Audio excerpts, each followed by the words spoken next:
आज की कहानी है आखिर क्या थी माँ की इच्छा। हर माँ बाप का सपना होता है कि उनके बच्चे खूब पढ़े लिखें, अच्छी नौकरी पाएं।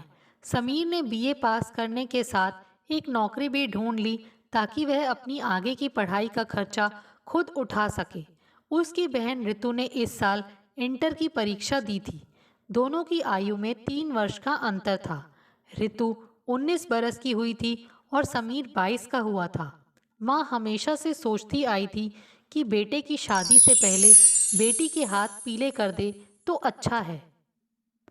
माँ की यह इच्छा जानने पर समीर ने माँ को समझाया कि आजकल के समय में लड़की का पढ़ना उतना ही ज़रूरी है जितना लड़के का। सच तो यह है कि आजकल लड़के पढ़ी लिखी और नौकरी करती लड़की से शादी करना चाहते हैं। उसने समझाया, मैं अभी जो भी कमाता हूँ वह मेरी और ऋतु की आगे की पढ़ाई के लिए काफ़ी है। आप अभी ऋतु की शादी की चिंता ना करें। समीर ने ऋतु को कॉलेज में दाखिला दिलवा दिया और पढ़ाई में भी उसकी मदद करता रहता। कठिनाई केवल एक बात की थी और वह थी ऋतु का जिद्दी स्वभाव। बचपन में तो ठीक था, भाई उसकी हर बात मानता था, पर अब बड़ी होने पर माँ को उसका जिद्दी होना ठीक नहीं लगता, क्योंकि वह हर बात हर काम अपनी मर्जी अपने ढंग से करना चाहती थी। पढ़ाई और नौकरी के चलते अब समीर ने बहुत अच्छी नौकरी ढूंढ ली थी। ऋतु का कॉलेज खत्म होते उसने अपनी जान पहचान से ऋतु की नौकरी का जुगाड़ कर लिया था। माँ ने जब दोबारा ऋतु की शादी की बात की तो समीर ने आश्वासन दिया कि अभी उसे नौकरी शुरू करने दें और वह अवश्य ऋतु के लिए योग्य वर ढूंढने का प्रयास करेगा। इसके साथ ही उसने माँ को बताया कि वह अपने ऑफिस की एक लड़की को पसंद करता है और उससे जल्दी शादी भी करना चाहता है, क्योंकि उसके माता पिता उसके लिए लड़का ढूंढ रहे हैं। माँ यह बात सुनकर घबरा गईं कि पति को कैसे यह बात बताई जाए। आज तक उनकी बिरादरी में विवाह माता पिता द्वारा तय किए जाते रहे थे। समीर ने पिता को सारी बात खुद बताना ठीक समझा। लड़की की पिता को पूरी जानकारी दी, पर यह नहीं बताया कि माँ को सारी बात पता है। पिता खुश हुए पर कहा, अपना निर्णय वे कल बताएंगे। अगले दिन जब पिता ने अपने कमरे से आवाज दी तो वहां पहुंच समीर ने मां को भी वहीं पाया। हैरानी की बात कि बिना लड़की को देखे, बिना उसके परिवार में जाने, पिता ने कहा, ठीक है, तुम खुश तो हम खुश। यह बात समीर ने बाद में जानी कि पिता के जान पहचान के एक ऑफिसर जो उसी के ऑफिस में ही थे से वे सब जानकारी ले चुके थे। एक समय इस ऑफिसर के भाई व समीर के पिता इकट्ठे पढ़े थे। ऑफिसर ने बहाने से लड़की को बुलाया था, कुछ काम समझाने के लिए। कुछ देर काम के विषय में बातचीत चलती रही और समीर के पिता को लड़की का व्यवहार व न विनम्रता भा गई थी। उल्टे बांस बरेली को लड़की वालों के यहाँ से कुछ रिश्तेदार समीर के घर में बुलाए गए। उनकी आवभगत व चाय नाश्ते के साथ रिश्ते की बात पक्की हो गई और बहन ऋतु ने लड्डुओं के साथ सबका मुंह मीठा कराया। हफ्ते के बाद ही छोटे पैमाने पर दोनों का विवाह संपन्न हो गया। जोरदार स्वागत के साथ समीर व पूनम का गृह प्रवेश हुआ। अगले दिन पूनम के मायके से 2 बड़े सूटकेस लिए उसका मौसेरा भाई आया। सूटकेसों में सास ससुर ननद व दामाद के लिए कुछ तोहफे, पूनम के लिए कुछ नए व कुछ पहले के पहने हुए कपड़े थे। एक हफ्ते की छुट्टी ले नव दंपति हनीमून के लिए रवाना हुए और वापस आते ही अगले दिन से दोनों काम पर जाने लगे। पूनम को थोड़ा समय तो लगा ससुराल में सबकी दिनचर्या व स्वभाव जानने में, पर अधिक कठिनाई नहीं हुई। शीघ्र ही उसने घर के काम में हाथ बटाना शुरू कर दिया। समीर ने मोटरसाइकिल खरीद ली थी। दोनों काम पर इकट्ठे आते जाते थे। समीर ने घर में एक बड़ा परिवर्तन महसूस किया जो पूनम के आने से आया। उसके पिता, जो स्वभाव से कम बोलने वाले इंसान थे, अपने बच्चों की जानकारी अक्सर अपनी पत्नी से लेते रहते थे और कुछ चाहिए हो तो माँ का नाम ले आवाज़ देते थे। अब कभी कभी पूनम को आवाज़ दे बता देते थे और पूनम भी झट आई पापा कहकर हाजिर हो जाती थी। समीर ने देखा कि पूनम पापा से निसंकोच दफ्तर की बातें करती या उनकी सलाह लेती, जैसे सदा से वह इस घर में रही हो या उनकी बेटी ही हो। समीर पिता के इतने करीब कभी नहीं आ पाया। सब बातें माँ के द्वारा ही उन तक पहुँचाई जाती थीं। पूनम की देखा देखी उसने भी हिम्मत की पापा के नज़दीक जाने की, बात करने की, और पाया कि वह बहुत ही सरल और प्रिय इंसान है। अब अक्सर सबका मिलजुल कर बैठना होता था। बस एक बदलाव भारी पड़ा। एक दिन जब वे दोनों काम से लौटे तो पाया कि पूनम की साड़ियाँ, कपड़े आदि बिस्तर पर बिखरे पड़े हैं। पूनम कपड़े तह कर वापस अलमारी में रख जब माँ का हाथ बटाने रसोई में आई तो पूछा, माँ, आप कुछ ढूंढ रही थी मेरे कमरे में? नहीं तो क्या हुआ? पूनम ने जब बताया तो माँ को समझते देर न लगी कि यह ऋतु का काम है। ऋतु जब काम से लौटी तो पूनम की साड़ी व ज्वेलरी पहने थी। माँ ने जब उसे समझाने की कोशिश की तो वह साड़ी बदल ज्वेलरी उतार गुस्से से भाभी के बेड पर पटक आई और कई दिन तक भाई भाभी से अनबोली रही। फिर एक सुबह जब पूनम तैयार हो साड़ी के साथ का मैचिंग नेकलेस ढूंढ रही थी तो देर होने के कारण समीर ने शोर मचा दिया और कई बार मोटरसाइकिल का हॉर्न बजा दिया। पूनम जल्दी से पहुंची और देर लगने का कारण बताया। शाम को ऋतु ने नेकलेस उतारकर माँ को थमाया पूनम को लौटाने के लिए। हद हो गई, निकाला खुद और लौटाए माँ, समीर के मुंह से निकला।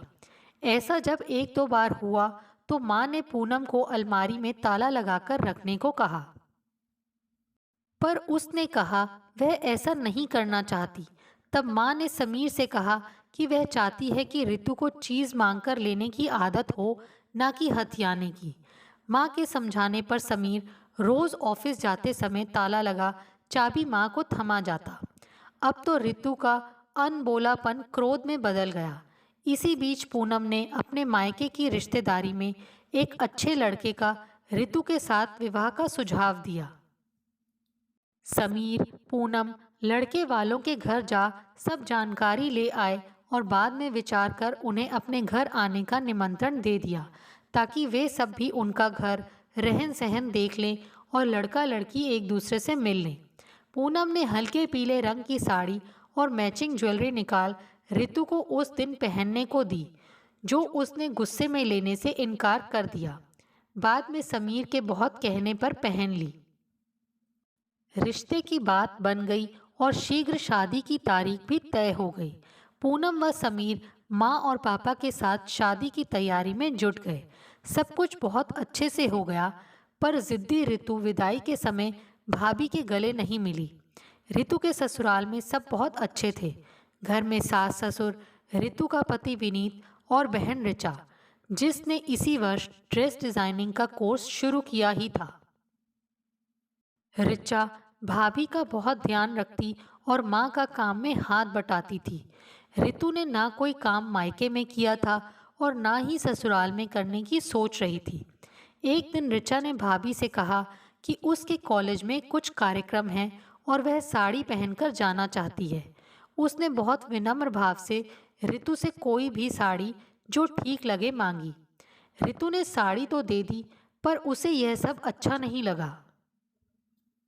ऋचा ने कार्यक्रम से लौटकर ठीक से साड़ी तह लगा भाभी को धन्यवाद सहित लौटा दी और बताया उसकी सहेलियों को साड़ी बहुत पसंद आई।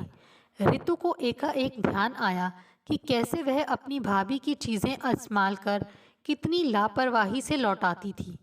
कहीं ननद फिर कोई चीज़ न मांग बैठे। इसी इरादे से ऋतु ने अलमारी में ताला लगा दिया और चाबी छिपाकर रख ली।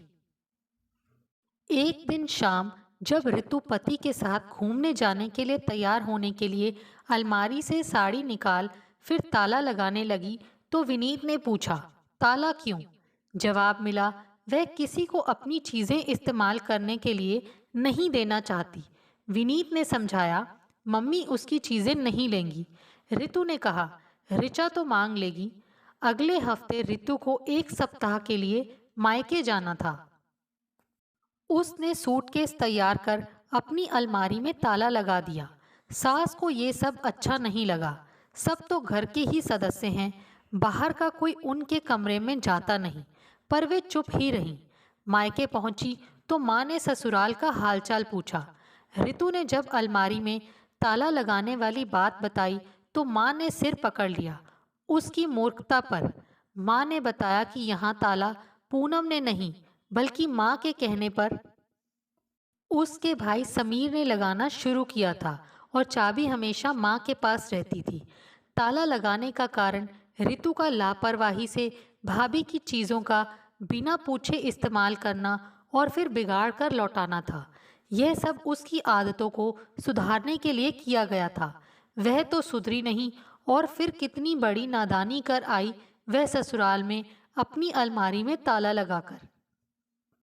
माँ ने समझाया कि चीज़ों से कहीं ऊपर है एक दूसरे पर विश्वास, प्यार और नम्रता।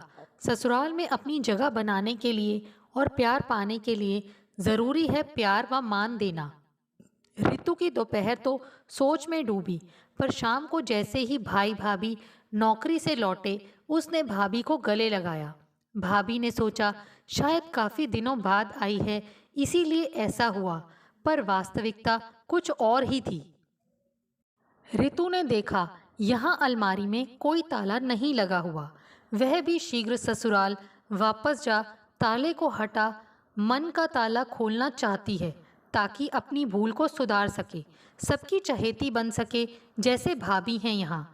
एक हफ्ता मायके में यह उसने बारीकी से हर बात को देखा, समझा और जाना कि शादी के बाद ससुराल में सुख पाने का मूल मंत्र है सबको अपना समझना, बड़ों को आदर मान देना और जिम्मेदारियों को सहर्ष निभाना। इतना कठिन तो नहीं है ये सब। कितनी सहजता है भाभी की अपने ससुराल में, जैसे वह सबकी और सब उसके हैं। माँ के घुटनों में दर्द रहने लगा था। रितु ने देखा कि भाभी ने सब काम संभाल लिया था, और रात को सोने से पहले रोज़ वे माँ के घुटनों की मालिश कर देती थी ताकि वे आराम से सो सकें। अब वही भाभी जिसके लिए उसके मन में इतनी कटुता थी, उसकी आदर्श बनती जा रही थी। एक दिन जब पूनम और समीर को ऑफिस से आने में देर हो गई, तब जल्दी कपड़े बदल पूनम रसोई में पहुंची तो पाया रात का खाना तैयार था।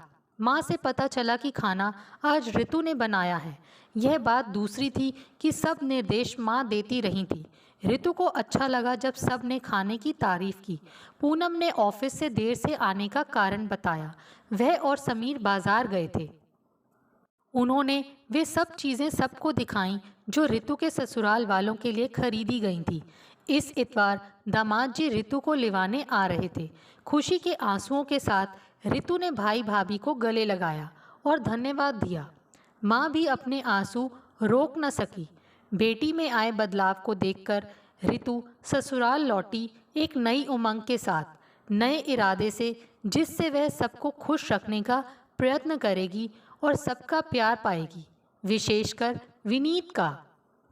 रितु ने पाया कि उसकी सास हर किसी से उसकी तारीफ करती हैं, ननद उसकी हर काम में सहायता करती हैं और कभी कभी प्यार से भाभी जान बुलाती है। ससुर फूले नहीं समाते कि घर में अच्छी बहू आई है, और विनीत तो रितु पर प्यार लुटाता नहीं थकता। रितु बहुत खुश थी, जैसे उसने बहुत बड़ा किला फतेह कर लिया हो एक छोटे से हथियार से, प्यार का हथियार। दोस्तों, आपको हमारी ये कहानी कैसे लगी? प्लीज़ कमेंट्स करके बताइए। Thanks for watching this video.